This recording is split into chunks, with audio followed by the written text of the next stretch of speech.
Sudah genap 1 tahun 4 bulan, Indonesia dilanda pandemi COVID-19. Kegiatan sehari-hari terkena dampak yang sangat besar dari pandemi ini.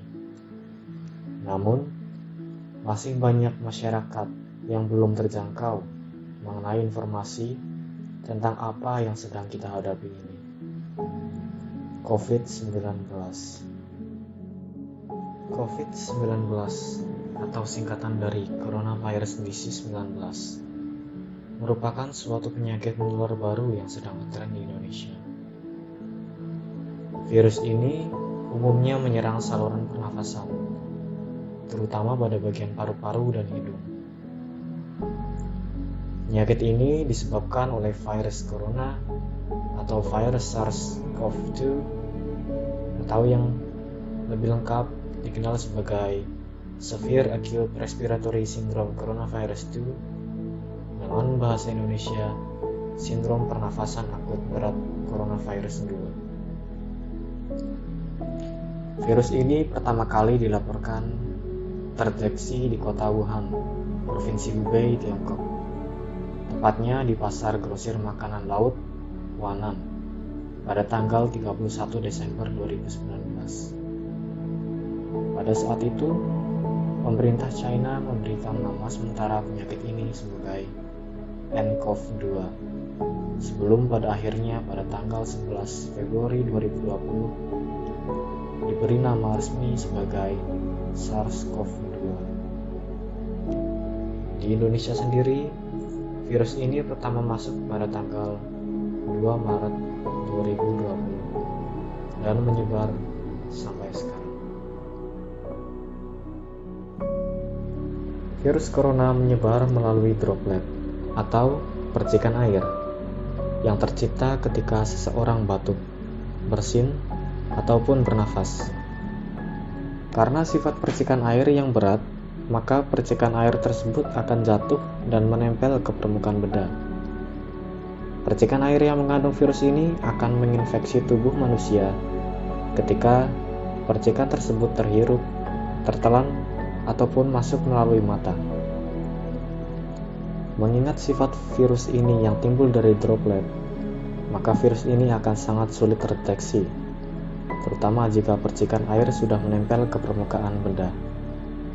Oleh karena itu, hati-hatilah dengan apa yang kalian sentuh. Gejala yang dialami orang-orang yang terkena COVID-19 meliputi tingkatan gejala ringan, sedang, dan berat.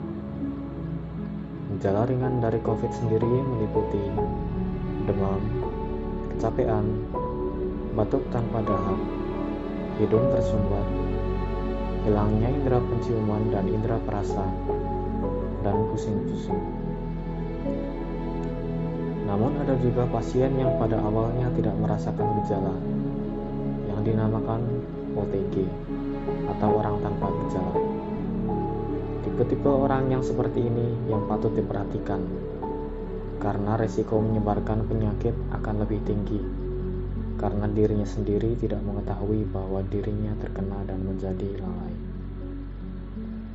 Untuk gejala berat dari COVID-19 meliputi sesak nafas, hilangnya nafsu makan dan pusing, sakit pada bagian dada, dan suhu di atas 38 derajat Celcius. Anda tidak perlu khawatir, karena orang-orang yang mengalami gejala ringan sampai sedang akan sembuh dengan sendirinya tanpa membutuhkan perawatan lebih lanjut. Akan tetapi, bagi orang yang mengalami gejala berat, harap segera menghubungi petugas medis untuk mendapatkan pertolongan segera. Lalu, bagaimana cara kita mencegah COVID ini? Caranya sebenarnya cukup sederhana. Anda hanya perlu mematuhi protokol kesehatan yang sudah ada, berupa mencuci tangan dengan sabun dan air mengalir, pakai masker saat bepergian, dan menjaga jarak. Bagi saudara sekalian yang ternyata masih terkena COVID-19 juga, Anda tidak perlu khawatir, karena yang perlu Anda lakukan hanya melakukan isolasi mandiri dan menjaga jarak dengan orang lain selama kurang lebih 2 minggu sampai gejala yang Anda rasakan benar-benar pulih.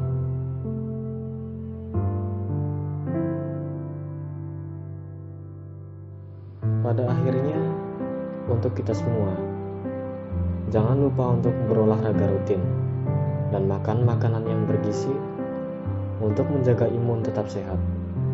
Dan yang terpenting, janganlah stres, karena pandemi COVID ini pasti akan berlalu jika kita bersama dan saling menjaga keamanan dan kesehatan masing-masing.